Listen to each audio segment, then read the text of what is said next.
Staying alive, employed, and living indoors in the Disantis version of Florida. I can't speak for everyone, but I can and do speak for myself, my neighbors, friends, and fellow employees. Living under Ron Disantis has cost me everything but my life and my home. Staying alive has been a challenge, and keeping my home is probably coming to an end. I've lived within 40% of the minimum wage all my life and worked without job security, yet steadily, for 48 years. No complaints from me. My most recent job has been for a major and popular restaurant chain where I worked for 19 years. I'm pretty old now and have had a few health problems that I have aggressively addressed and overcome. When the pandemic hit, my employer gave me the choice of working at a reduced level or taking a layoff and becoming unemployed. At my age, being unemployed is not an option. It can be impossible to ever get a new job. My income was greatly reduced to less than 15% some of the time, and at most 40% for the same pay periods over the previous year. My manager told me that I qualified for some unemployment insurance and then helped me apply. That's when the learning began. Ron Disantis, my governor. The application process did not work and required the assistance of my state congressional representative's office to finally get the 14th qualified week paid. Week 1 through 13 has still not been paid, and though qualified, I have never received a dime of the federal supplement.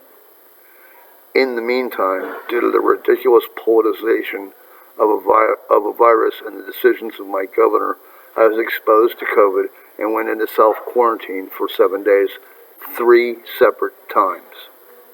Each time I was found to be negative, and I came back to work. Finally, January 1st of this year, because of my age and health history, I had come to the understanding that if I was exposed again, I would likely die. Consequently, I made the decision to take the full layoff and protect myself. I took the opportunity to have a major surgery done and help the world by involving myself in the initial development of data in regard to the effectiveness of the COVID vaccine. Then Disantis changed the rules. I was no longer qualified for the job insurance because I was unemployed as opposed to underemployed and had to return $550 that I had been paid. The system has no mechanism for me to collect the nearly $17,000 the state has failed to pay me, but the $550 already has a court case number. The governor was and is well aware of these problems and the unfairness that the majority of Floridians have suffered with the unemployment system. I don't know the exact numbers, but will tell you this. I live downtown.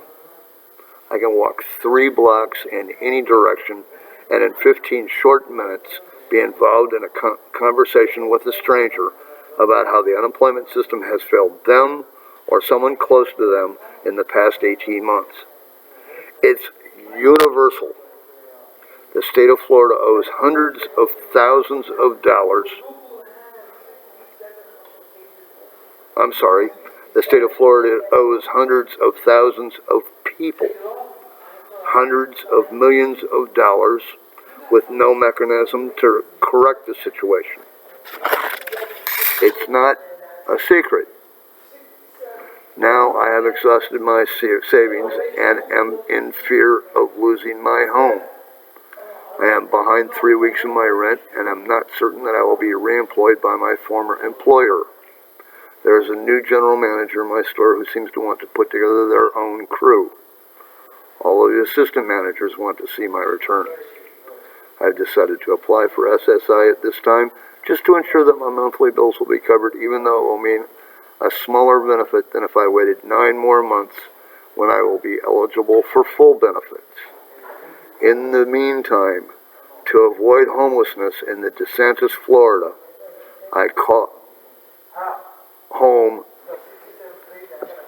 In the meantime, to avoid homelessness in the Disantis, Florida, I call home. I need a little help. Not much, just a little.